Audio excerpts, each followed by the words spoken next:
Welcome everyone to tonight's talk, Building a Sustainable Future, Green Tech, Clean Energy, and the Way Forward. As we build back better from the pandemic, we need to have clean energy solutions that include modernizing and cleaning up our energy grid, expanding renewable energy sources around the world, and creating infrastructure for electric vehicles. These green tech and clean energy solutions provide a clear path to protect our planet from climate change, to build job growth, and to spur economic recovery. Sustainability and ESG investing have become business necessities in our rapidly changing lives. As the world confronted the pandemic, we also sharpened our focus on the existential threat of climate change and the need for social equity and inclusive growth. Innovations in clean technology and renewable energy are critical to meet these bold goals. President Biden announced an ambitious goal to slash carbon emissions in half by 2030 this year, even faster than the Paris Agreement's commitment.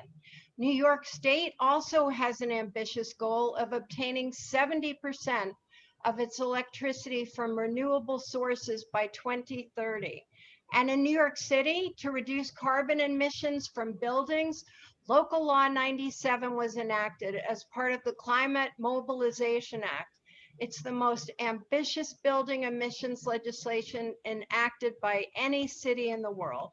So innovations in clean tech and renewable energy are critical to meet the bold goals of our country, the world, and our state. And I can't think of a more important program than our discussion tonight.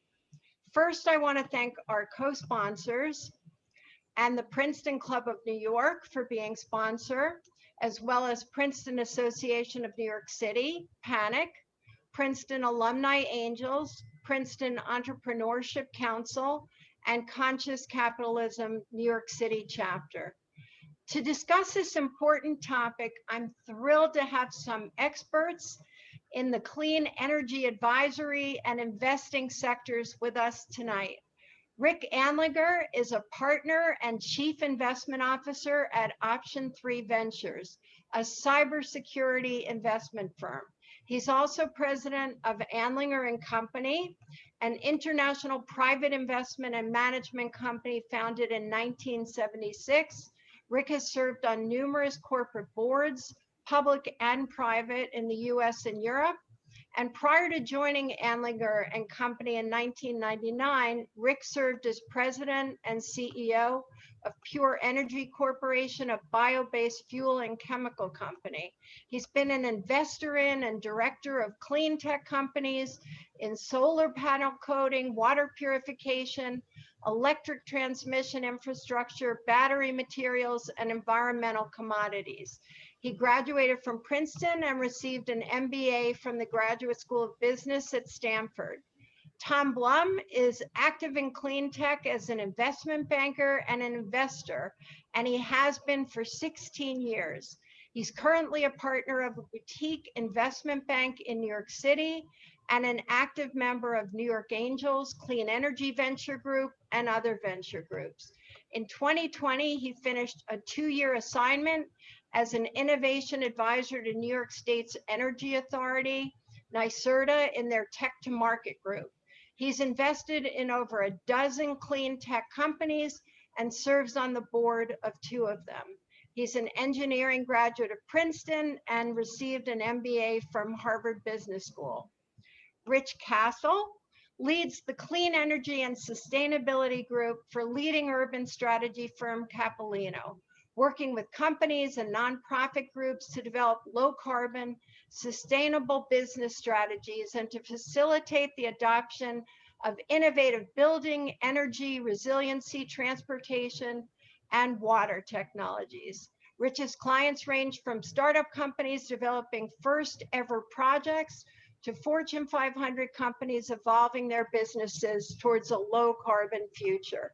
He's been a leader in the environmental community for more than 3 decades, including 21 years as senior attorney at the Natural Resources Defense Council, where he led its work on many of New York's most important clean air, transportation, open space, and other environmental issues.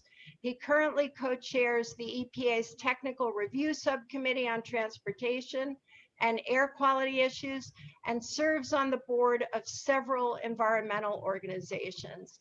And I'm Wendy Gerber, CEO of the International Consulting Group, a global strategy and marketing consulting firm, driving business growth for many of the world's leading corporations with a triple bottom line, ESG-focused approach, working with companies and organizations, including Ralph Lauren, Citigroup, Kenneth Cole, Capolino, and the Rockefeller Foundation.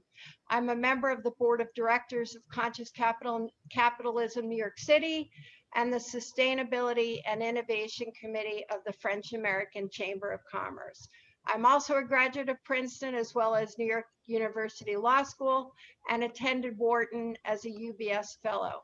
Tonight, we're going to chat for about 45 minutes, and then our speakers will answer questions from the audience for 10 to 15 minutes. Please remember to click on the Q&A tab and type your questions into the box, and we'll get to as many as we can. So first, let's talk about environmental issues. What lessons have we learned from our pandemic experiences that are relevant from a climate and clean energy perspective? Tom, why don't you lead us off, followed by Rich on this one?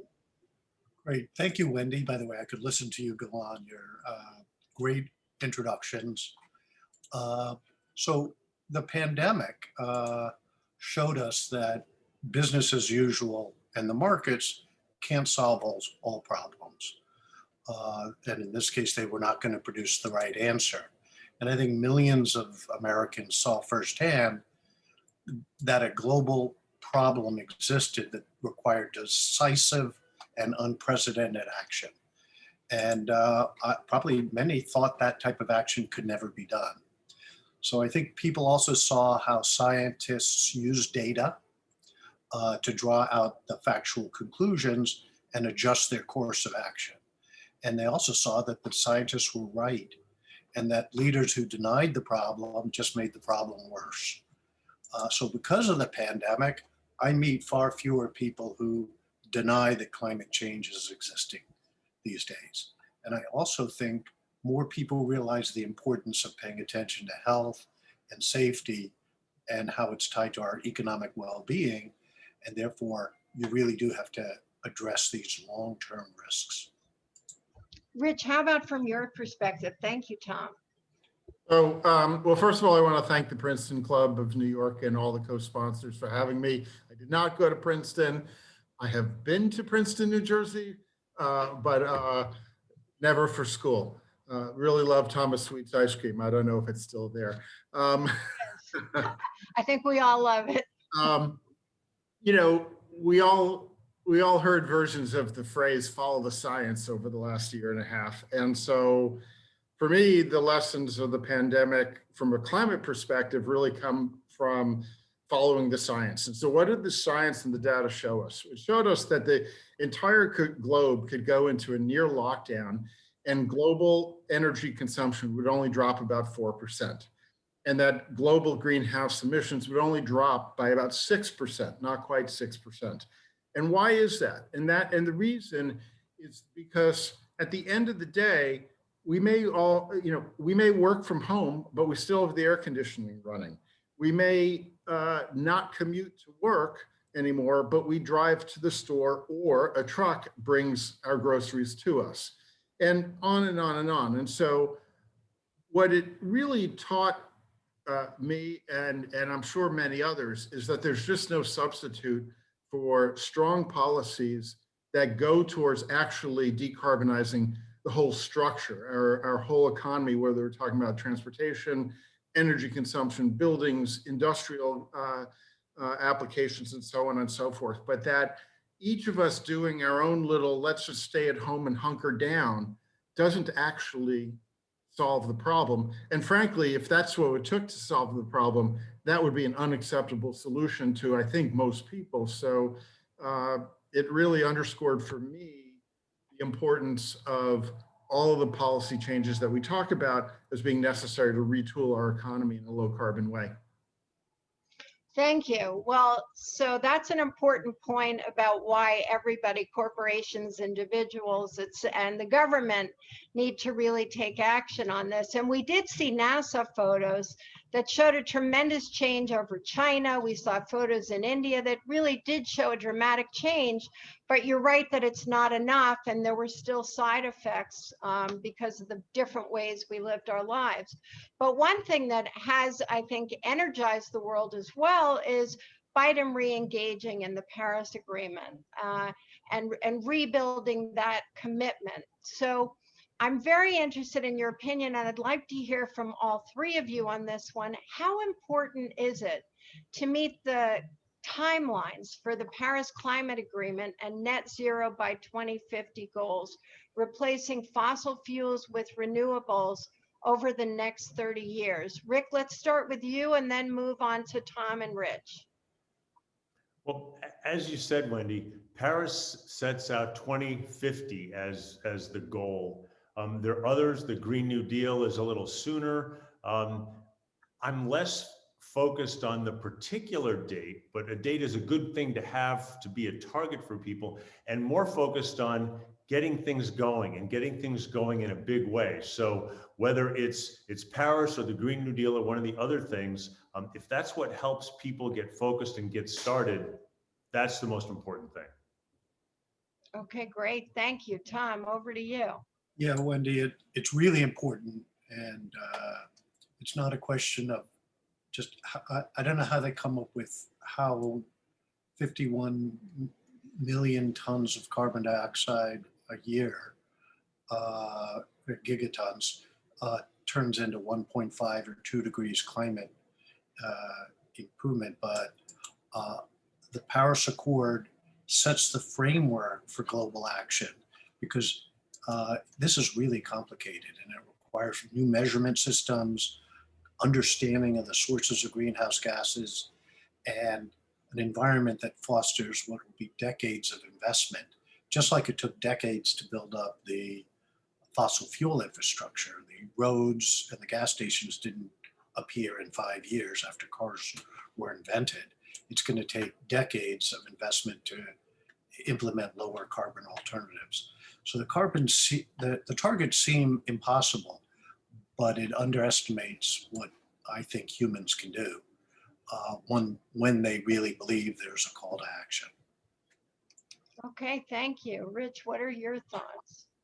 So I want to underscore both Rick's emphasis on we need to get things going, whether it's a particular Paris or Green New Deal or other date and target,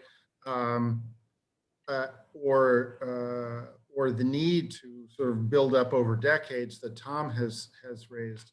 And I want to add to it the notion that what really matters is what we do in the next decade. And I'm going to use a really simple analogy for it, which is investing for retirement. It is a heck of a lot easier to hit our retirement goals if we start putting money aside when we're 30 or 35 or 40 than to suddenly at age 62 say it's time to get moving.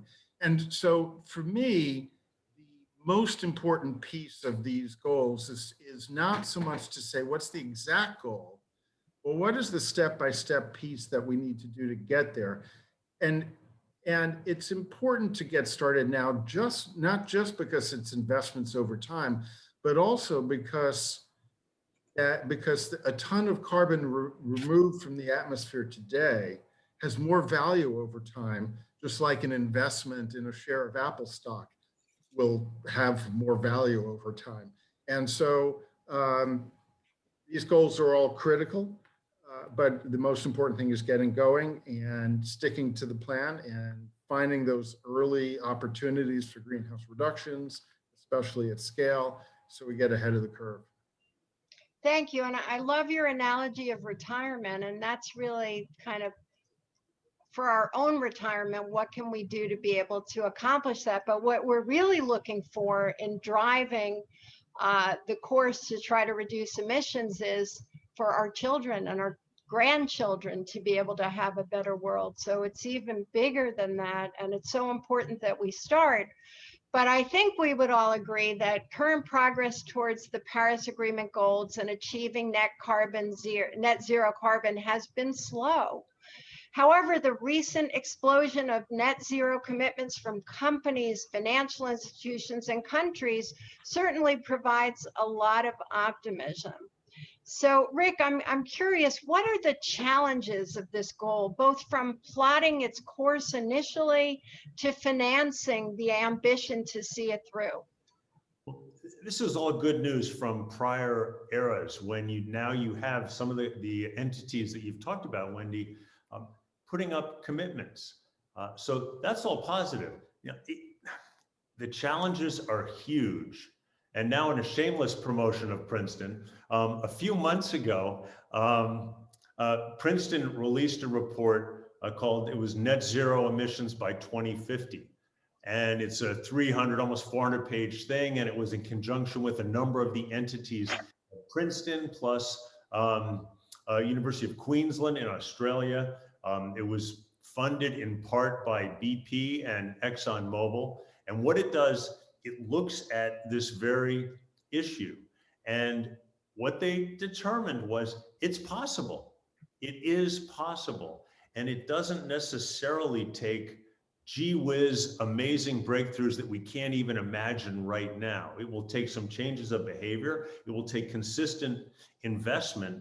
But to summarize, their thinking was that it would take another, call it $2.5 billion just in this decade, and then more investment after that. But it would create more jobs. And this is just for the US now. We're not speaking to the rest of the world. And they based it on six pillars. These 6 things have to be addressed and get done. And one of them is more efficiency, more energy efficiency by end users. Number 2 would be clean electricity from solar, from wind, improving the transmission infrastructure. 3 would be pulling in bioenergy and other zero carbon sources. 4 is to improve carbon capture and storage or sequestration.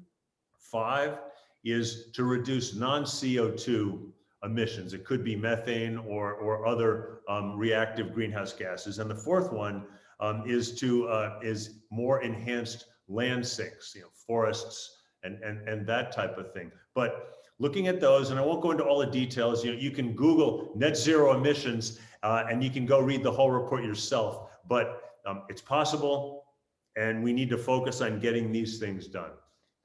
Thank you, Rick. That's a really wonderful kind of summary of all the key areas we need to address here.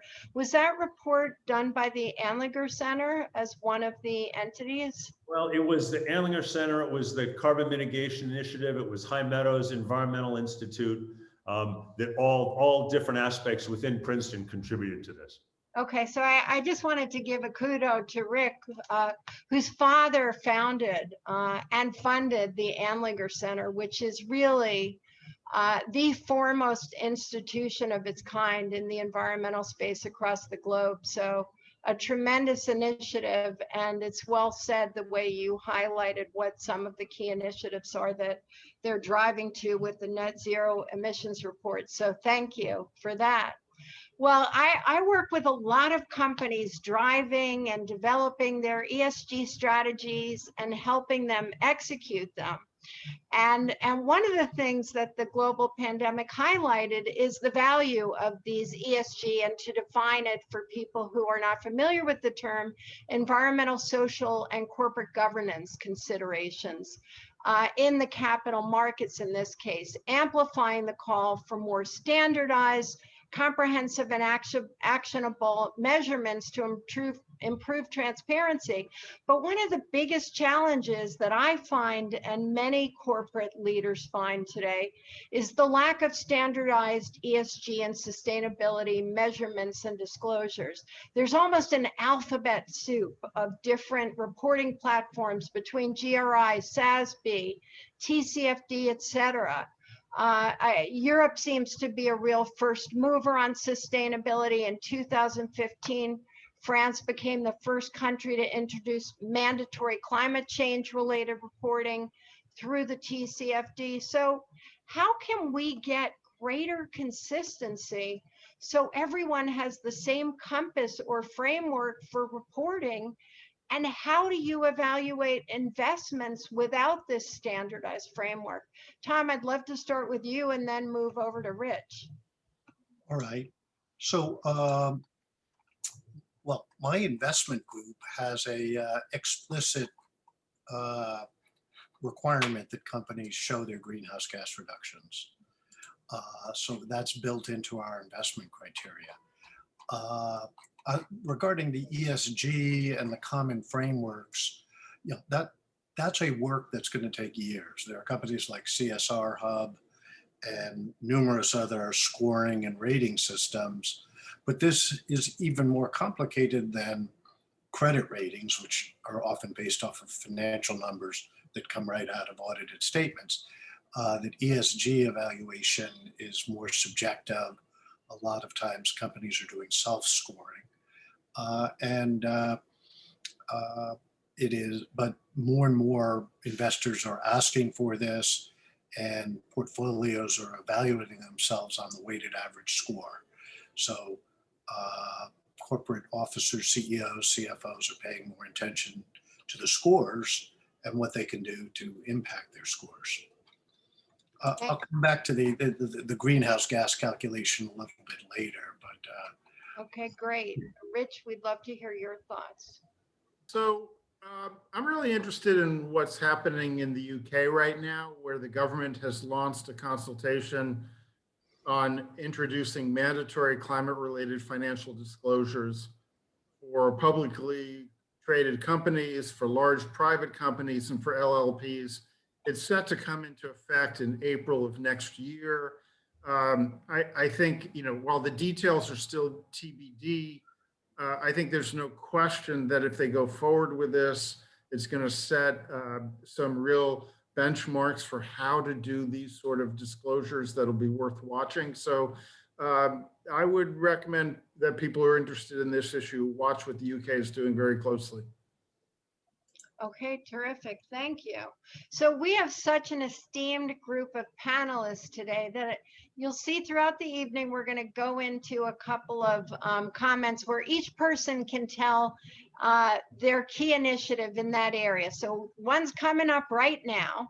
If you could change one government policy to encourage renewables and decarbonization, what would that be and why? And each of you gets one thing to talk about. So we're going to start with Tom. What's the one government policy you would encourage? Oh, absolutely change the investment tax credit, which is the way the government conveys subsidies to renewable projects, either as an ITC or a production tax credit, PTC.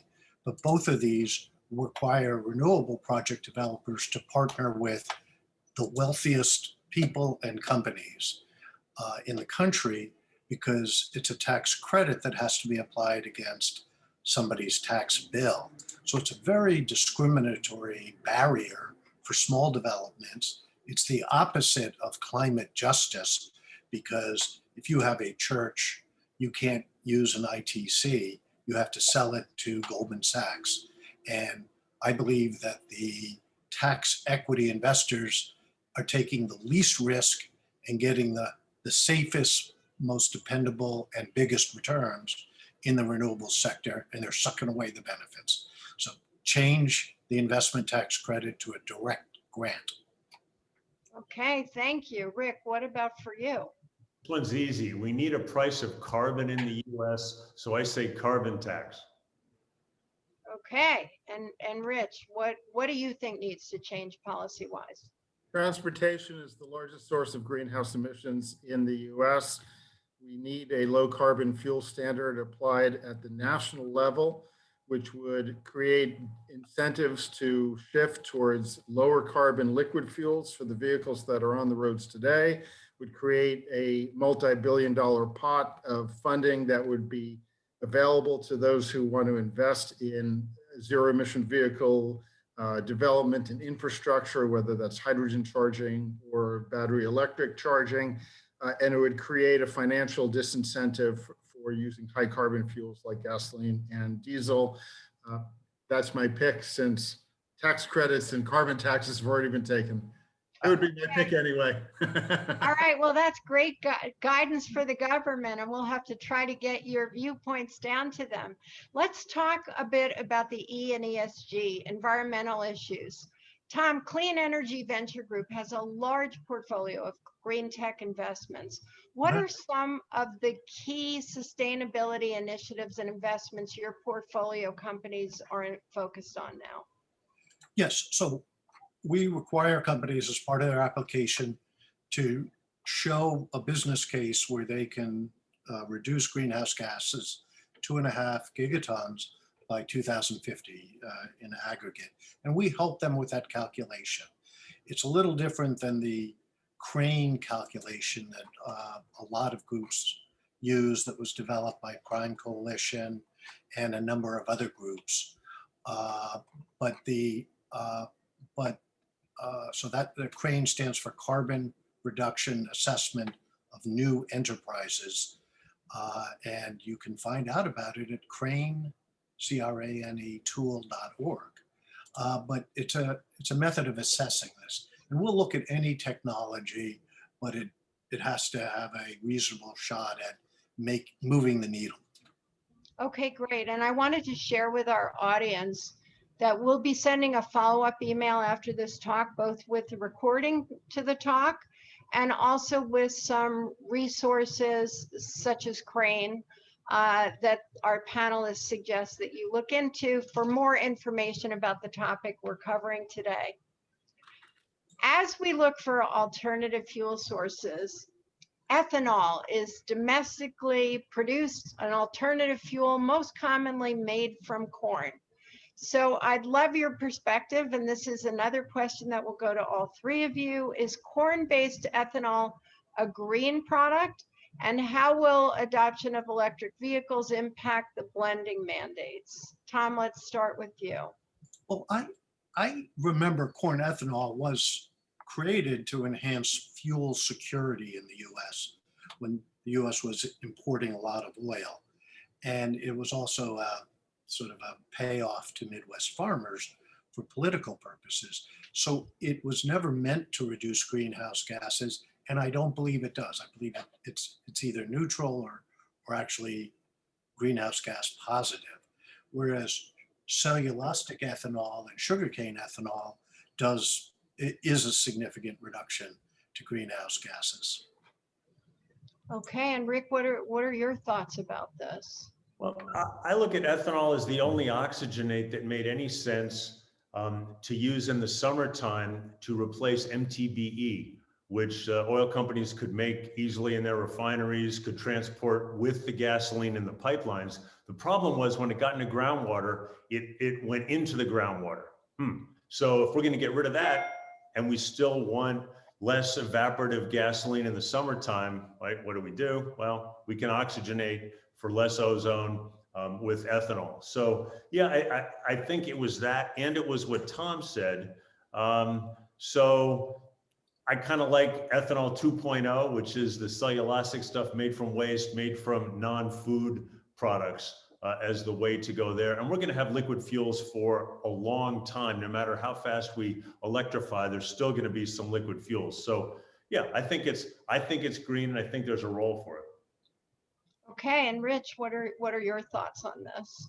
So I'm going to build off what I said before about the National Low Carbon Fuel Standard. There's no question that the first generation of ethanol was not as green as it could have been. It was designed, as Tom noted, as something that was about energy security and farm policy more than climate policy. And as Rick noted, that it really was a substitute or a replacement for something that was toxic and needed to be replaced. That's not where biofuels are today. Where biofuels are today, ethanol being one of several that will find their way into the marketplace as part of decarbonizing the whole sector, is driving the carbon down by using better and better feedstocks and better processes, and potentially sequestering any carbon that is created in the processing itself. Today's ethanol, corn ethanol, is a 40% greenhouse reduction right off the bat. That's not the ethanol that Tom talked about. That was generation 1. We're already into generation 2, 3, and maybe even 4. Cellulosic gets us into 70, 80% or more. And we're really heading towards where you could have an ethanol fuel that is actually carbon negative. And so, you know, the world is really changing, but the reason why the world will change is because of policies that drive that change. It doesn't happen on its own. So if you look at the ethanol that's used in a low carbon fuel standard state like California, it's a completely different carbon footprint than the ethanol that might be blended in New York, where I'm sitting right now. The same would be true for renewable diesel as a replacement for petroleum diesel, renewable natural gas as a replacement for fossil natural gas. In each case, the footprint of California fuel is really different than the footprint of the fuel elsewhere, which is why you need policies like a low carbon fuel standard to drive behavior, to drive what's happening in the market. But there's another thing coming, if I could take 30 seconds more, which is rethinking how we use ethanol as it moves out of the light duty passenger car market, right? So if we hit our goals for passenger cars, that segment of the transportation market will become electric vehicles over the next 15 years. It's the perfect niche for today's battery electric vehicles. Absolutely, no question. Question becomes, what do you do with the ethanol that today is blended into gasoline in so much of our country's gasoline product? Well, one answer is you put it in a different place. I'm actually advising a startup called Clear Flame Engine Technologies, which has come up with a way to basically tweak the diesel engine so it can run on an ethanol-like fuel. In the process, it solves several problems. The soot pollution that we think of when we think of a diesel truck or bus disappears because the ethanol doesn't produce it. Ditto the smog-forming nitrogen oxide emissions. And last but not least, you end up with this extremely low carbon and potentially carbon negative product, something that could be deployed at scale in long-haul trucking, in farm equipment, and construction equipment, even microgrids that would be used to be backup power for hospitals, universities, and so on. So I think there's a lot of rethinking of the role of ethanol and biofuels generally that will come down the pike as we get more and more innovative. Thank you. So a lot of great comments about ethanol here. And one of the key issues that really comes out of that is continuing to innovate and drive these new changes that are positive in terms of reducing emissions. So that brings us to the next question, which is, why is it important for companies to lead on innovation and clean energy? Some of the major oil companies are already rebranding, most notably Total to Total Energies. We've seen that a number of the oil companies have embraced renewable energy. Rick talked about BP and Exxon being part of the net zero emissions report. So we thought we'd share with you now a look at how Total has rebranded their company. Energy is life. We all need it, and it's a source of progress. So today, to contribute to the sustainable development of the planet facing the climate challenge, we are moving forward together towards new energies. Energy is reinventing itself, and this energy journey is ours. Our ambition is to be a world-class player in the energy transition. That is why Total is transforming and becoming Total Energies. So Rick, that kind of summarizes how a lot of the majors are really trying to turn things around and become more renewable. Are they really equipped to be impactful forces in renewables? And why or why not? And what do you see as the differences between European majors and US majors? To answer your first question, are the majors equipped? I'm going to say no and yes. And the no part is look at other industries that were disrupted. They're very rarely disrupted by these existing powers. Look at, would General Motors and Ford be where they are today with electric vehicles if Tesla hadn't come out of nowhere and boom, right? So that side of my brain's going to say, I don't know, jury's out. The yes side is going to say aspects of energy are big, global scale, billions of dollars of infrastructure, doing lots of processes for very little, for pennies, for efficiently, for not a lot of money. The majors are great at that. They've done that with chemicals and using oil as a feedstock, and they've done it in other ways. So I'm going to say I'm happy to see that video about Total, and that's a great ambition. BP announced their Beyond Petroleum motto in 2000. And we're seeing more Europeans in this way. You look at Statoil, the Norwegian state oil company is now called Equinor, and they're looking to do this kind of thing. So we're seeing that more on the European side. We've seen Europe embrace this kind of movement more quickly than the US has. And Rich talked about looking at England. I mean, if we look back in 2005, the EU took emissions trading idea that was actually developed in the US and worked well here, and applied it for their EU emissions trading scheme, not in a nefarious sense, but just in a concept. And they set this out. I think it hasn't worked so well, but that's not because it's a flawed system. It's because they didn't get the details right. But they were willing to try. And why are Europeans? I think there's perhaps a stronger belief in government and maybe a more collective sense. The government can do something positive. Americans have a more mixed view on that.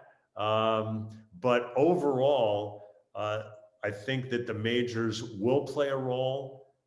They will need to transition out of fossil fuels, and we'll see where that goes. Again, it's not going to be overnight because oil will be with us for a while. Whether the first transition is away from transportation fuels, and we might still see chemical feedstocks and some other things before we can get substitutes. But majors will play a role here. Rich, do you want to add anything to this? I think Rick is absolutely right. I think he's absolutely right. And the company I would add to the list is Neste. It started as the state oil company of Finland. And today in North America, you cannot buy a petroleum product from Neste because the only thing that they're selling here is renewable diesel and sustainable aviation fuel. In both cases, seeing, I think accurately, that the future opportunity is in figuring out how do we provide those hydrocarbons in liquid form to customers that are going to continue to use a combustion engine that requires a liquid fuel, but do it in a non-fossil, extremely low carbon, renewable way. I think there's a lot happening that's very exciting. Hate to be a broken record, but it comes back to really strong policy signals, all the right financial signals, certainty in dates and expectations, and then hopefully the investments will follow.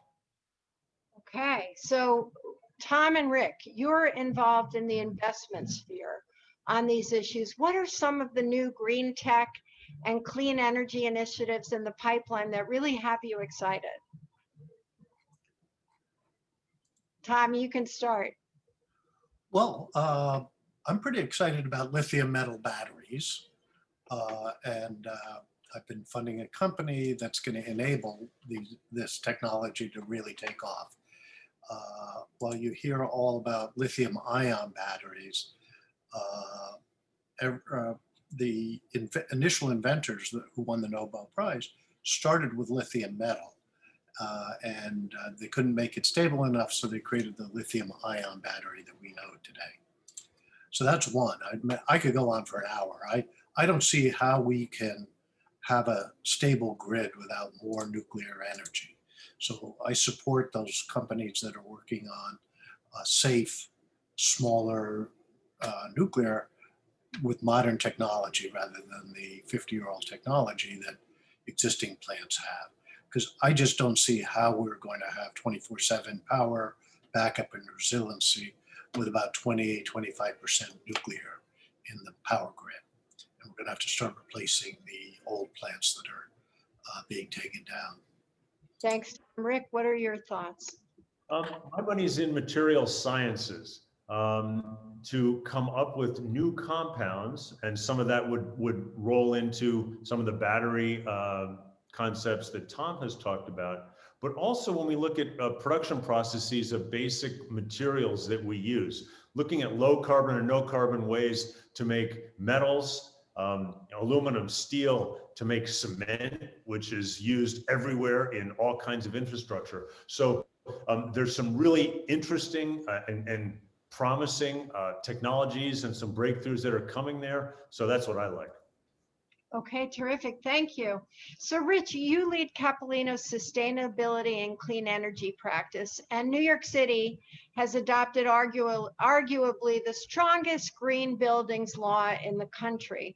What are some of the most innovative initiatives your clients are working on, and what are some of the biggest challenges to Local Law 97 being implemented fully and on time from an implementation and cost perspective? So here's the challenge. Most of the buildings that will be standing in New York City in 2050 are already built. So New York City adopted a law a couple of years ago to decarbonize the building sector, because in New York, the building sector, unlike the rest of the country, is the largest source of greenhouse emissions. And they basically said, we're going to create a structure that will require the owners of large buildings to decarbonize in one way or another, but principally by retrofitting the buildings, the HVAC systems, the lighting systems, the elevators, the building envelope, and so on. And they did that right before the pandemic hit. And now here we are 2 years later, and building owners are saying, how am I going to retrofit my building? How am I going to electrify my building? Because the system is really designed to drive towards electrification altogether, when my tenants haven't paid rent in a year. And there are a lot of big challenges here. So I think the solution, and where I see really interesting innovation happening, is decarbonizing older buildings that continue to use natural gas for heating and hot water. That's where we can deploy at scale. That's how we can take advantage of existing infrastructure. And I think it's a no regrets policy approach that leads to the longer term zero carbon electrification that happens when you electrify a building and connect it to a renewable energy grid further down the line. So the company I'm going to tell you about is Carbon Quest.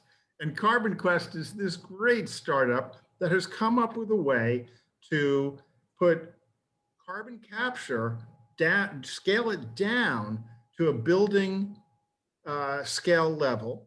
So the carbon from that natural gas boiler never hits the atmosphere at all. It gets captured, it gets stored, it gets pressurized, it gets transported and put into some sequestering a permanent beneficial use elsewhere.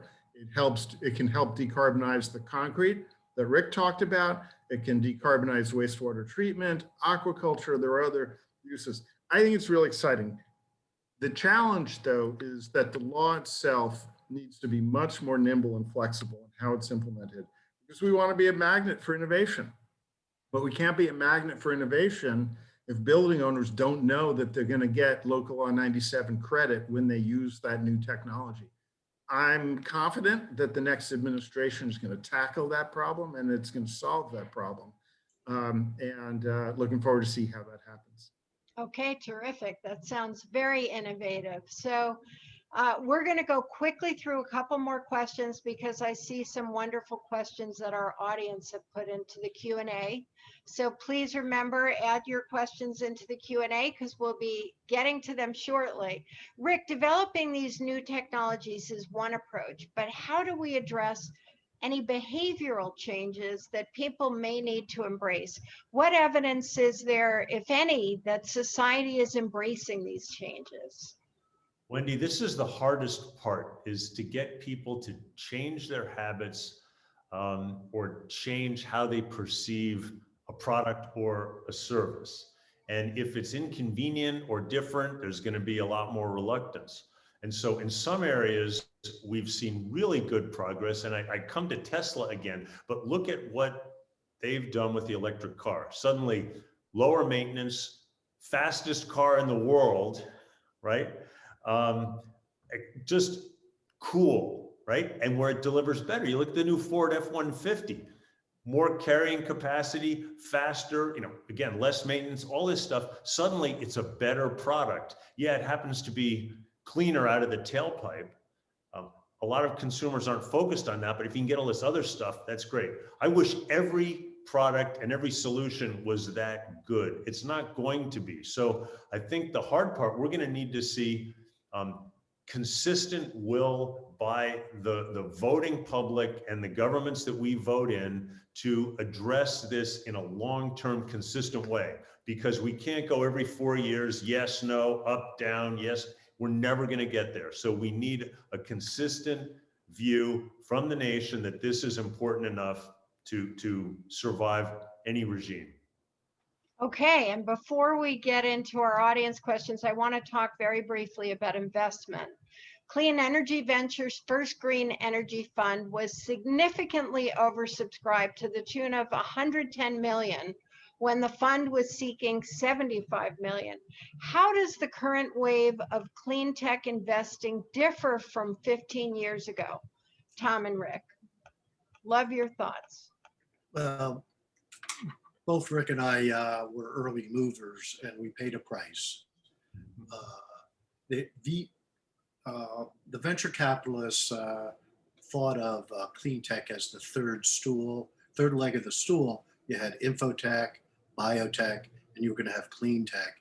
And conveniently or coincidentally, the main ingredient in solar panel is the exact same silicon wafers that went into making computer chips. And they called where they lived Silicon Valley. So they thought they were all over this. But the return profile of energy investments is different than an infotech or a social media company. And it takes more patient money. It's more like utilities. It is a utility. And these are commodities. So it takes a different type of capital. It takes a lot of it. And in the last 6 months, we've seen a resurgence in clean tech, driven partly by SPACs and public markets. And I think something had to do with the election. So we're seeing a resurgence of investment after 15 years ago. A lot of the investments didn't return adequate returns. Rick, do you want to add to that? Just a few quick points. Back then, back in the day, you had venture looking at clean tech. You had project finance, like boring project finance. But you know what? Project finance continued throughout the period. And now look, we've got big wind farms and we've got solar developments and that works. Clean tech didn't quite fit the venture capitalist profile. And so I'm glad that what's come now, we're talking much more about sustainability and sustainability as a major investment thrust, not not something less. And we're talking about ESG as part of that, where previously it was CSR, corporate social responsibility. And was that when I was doing a roadshow 20 years ago with a green energy business, the CSR person was invited in and they were kind of in the corner. Nobody took them seriously. Nobody paid any attention. It was a check the box thing. That's not the case anymore. Very true. And now companies are realizing, and this is a large part of my practice, that they really need to embed ESG initiatives into the DNA of their corporate operations. So Tom brought up SPACs, and before we go to our lightning round, I want to address that for a minute because there's been a big spotlight on SPACs, or special purpose acquisition corporations. They've been, for the past year, the hottest thing on Wall Street. In fact, 2020 was dubbed the year of the SPAC, raising $63 billion in issuance. This year, we've already eclipsed that mark with over $100 billion issued. There are over 40 SPACs aiming to merge with ESG clean tech companies, and possibly another 40 more hoping to raise an IPO. What impact has this had on the clean tech sector, and how is it affecting investment? Tom, would welcome your thoughts. It's bringing a lot of capital to clean tech, especially electric vehicles and battery companies. But I think a lot of people listening realize Wall Street loves SPACs because it generates huge fees for them. And instead of finding a real client, they raise money for one of their friends, take an IPO, they get M&A fees and pipe fees. It's a bonanza. So the valuations on some of these SPAC companies are hard to justify and very hard to justify, particularly when you put a technology under development into a SPAC, and not all these technologies will bear fruit.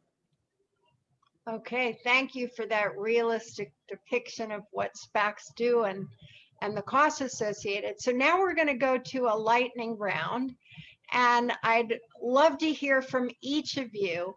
What is the most interesting or novel idea you've heard in the clean energy space? Let's start with you, Rick.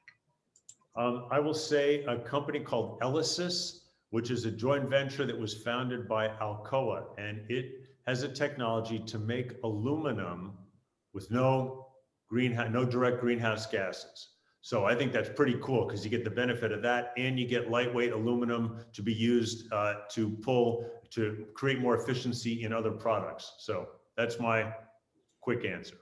Okay, how about Rich? I'm going to stick with Clear Flame Engine Technologies and Carbon Quest. I think they're doing super exciting stuff to unlock the decarbonization challenge in really hard to electrify, hard to decarbonize sectors. And that way we can move a little more quickly to audience Q&A because there's some great ones. Okay, Rich. Tom, how about you? Rich, my group funded Clear Flame, so we've got something to talk about. That's right. That's right. Yeah. Well, there's so many ways to answer that question. I think the real breakthrough is in fusion. And anyone from Princeton is aware of the work at Forestall, the tokamak reactor. It's not there yet. So I look at this, there's about 20 companies, a lot of smaller private labs and others working on fusion, but it's well over the horizon for the time being. Okay, so we've got something to aspire to as we innovate. Now we're going to move to audience questions. So again, if you have a question, please type it in the Q&A box. For Rick, you mentioned getting things going, and Rich emphasized the point in his comments shortly after. Clearly, getting things going is important. What advice do you have for entrepreneurs who are trying to get things going, and what do you think their best course of action is to attract funding ASAP? And specifically, what metrics do you think entrepreneurs should aspire to attract necessary investment to combat global climate change? Okay, Rick, that's a big one for you. That is a really big one. Within this framework, I would say focus on demonstrating that it's a sound business, that you have good fundamental economics behind whatever it is you're trying to do, whether it's a product or a process or a technology, and what costs and what major steps along the way you would have to achieve to attract initial seed capital, and then the next round and the next round. Okay, thank you. Another question on subsidies. Subsidies, let's see, got to get back to that. Subsidies aren't sustainable in the long term or globally. This is what this question relates to. What does this panel think will spur innovation on a micro level that will ultimately become macro? Who'd like to answer this one?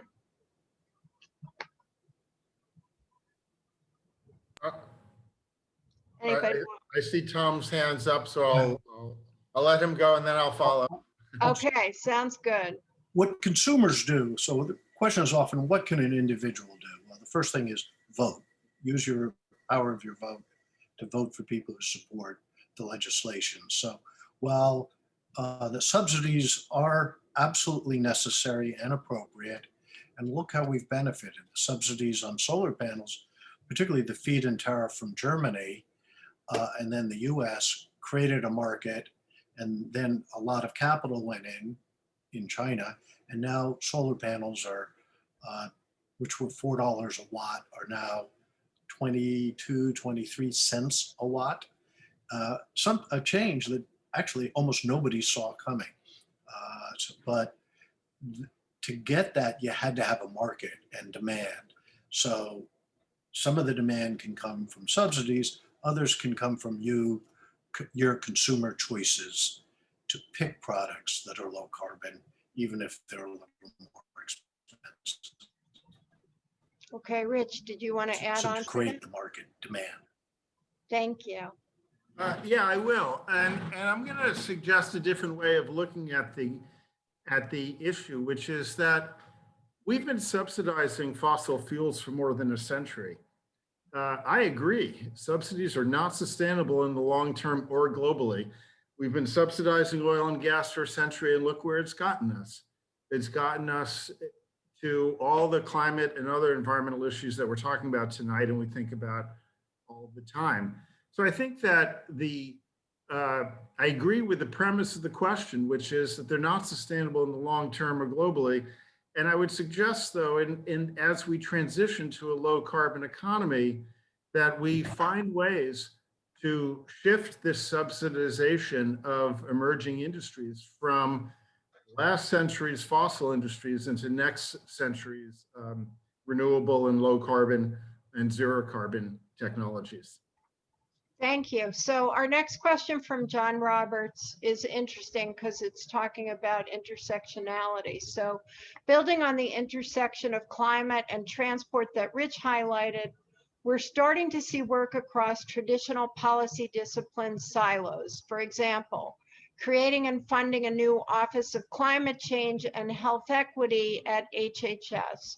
Where does government need to work more cross-agency, and how would you advise policymakers to balance treating tangible climate change symptoms like public health disparities versus addressing root causes? Rich, do you want to start off on that one? Sure, I'd love to. That's a great question. I think that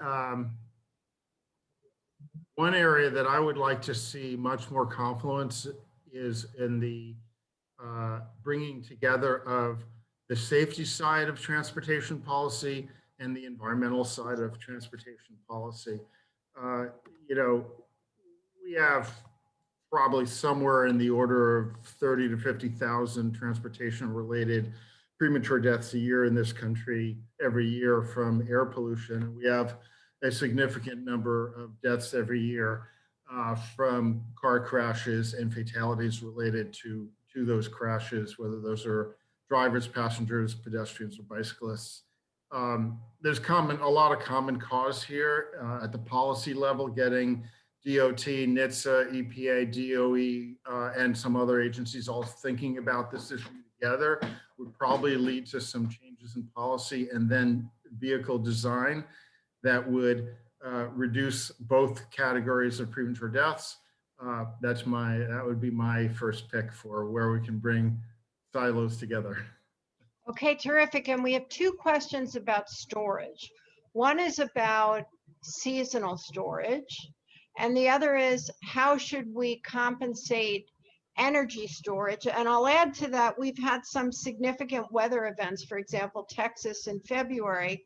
So we also need to be prepared to meet emergency conditions. So how does the need for reliability of electric power relate to the goal of decarbonization? So who wants to talk about storage and address these questions? In 2 minutes on storage? Yeah, 2 minutes. It's a big subject. It probably, so we do look at and trying to get our minds around the economic case for medium and long-term storage. It's harder because it's only used some times during the years. It's only maybe 10 or 15 days for the true peak periods. So it's hard to develop an economic model other than the classic capacity payment from essentially the utilities have to pay the people who have the equipment and are standing to dispatch once every few months. Okay, we have a few more Can I questions. jump in with one quick thing? Yeah, absolutely. Is a real life example is, I'm going to say one piece of this will be distributed storage, where if you look at the batteries in cars that are being developed now, they're multiples of the battery that I just put in my basement to store energy from the solar panels I just put on that will feed my geothermal system. And the power company here pays me to use some of that battery capacity on peak days. If they know the forecast is going to be for 100-degree weather and they're going to need to draw some of that during the peak use during the day, they can do that. They're paying me for that, shortening the break even for me on this whole system. So I think there's a role for that as well. Okay, terrific. And we've only got a few more questions, so I'm going to take the liberty of going a couple minutes over so you, with all your brilliance, can address them. First is, and you may really have answered this already, Tom, where does nuclear fit into the decarbonization process? I know you see it as important for the future, but a lot of need for innovation to get there. Is there anything else you'd like to add regarding nuclear? It's the red-haired stepchild. It's not usually included in most clean tech and green investment discussions. Okay, thank you. And Rick, this one's for you. From Scott Silverman, could you please be more specific as to which applied materials you think will have an impact on removing greenhouse gases from the atmosphere? Well, that could be directly what compounds can be used for pulling carbon out of the air and releasing it so you can transport it and put it down in the ground. So there's work being done by a number of companies on materials for that, which is very different from the battery kinds of technologies or from the production kinds of technologies. So I hope that's slightly more specific without giving an engineering course today. Okay, terrific. And I see, Tom, that you're answering the question about fusion, but there's another interesting question Anne raises for everyone. How much appetite is out there for blue carbon initiatives, such as sinking or farming kelp? We recently at the Princeton Club had the head of the Woods Hole Institute talking about how kelp and algae farming were tremendous opportunities to capture gas emissions. So I'd love to hear your thoughts about this as well. We agree, and we look at those companies, and so sequestration in soil has a lot of potential, and changing in farming habits to be more sustainable, use less petroleum-based fertilizers. These are great ideas. They're slowly working their way in. A lot of these are in demonstration mode and they're not ready for full scale. But okay. Yeah. Sorry, terrific. Yeah. So for last question, can you recommend sources to help consumers understand what products and utility services have real positive impact versus greenwashing? And of course, the greenwashing is a big issue that we want to watch out for. So who'd like to address that one?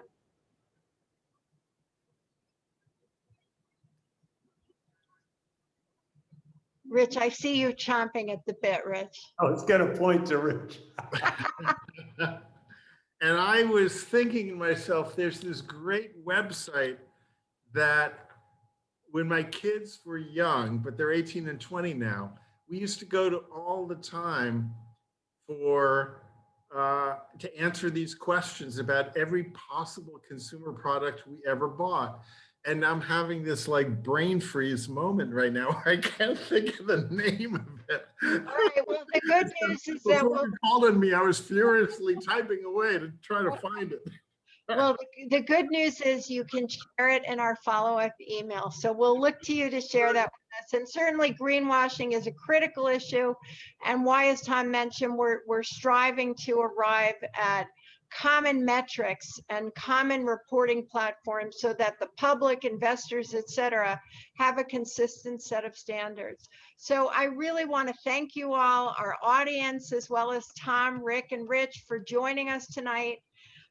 It was wonderful to hear your thought-provoking insights about green tech and clean energy initiatives to meet the goals of the Paris Agreement. Most importantly, thank you for your leadership in ensuring that businesses continuously innovate to protect our planet. Thank you also to the Princeton Club of New York, Princeton Alumni Association of New York City, Princeton Alumni Angels, Princeton Entrepreneurship Council, and Conscious Capitalism New York City for co-sponsoring this program. And a big thank you to everyone in our audience who joined us this evening. We're recording the talk and everyone will receive the link. And I hope you'll join us for our upcoming programs. On July 12th, I'll be speaking with Jean Hanff-Korelitz, New York Times bestselling author of The Plot. And there are many other terrific programs that we've got planned. Thank you again, Rick, Tom, and Rich, for your insights and your visionary leadership. And thank you to everyone in our audience for joining us this evening.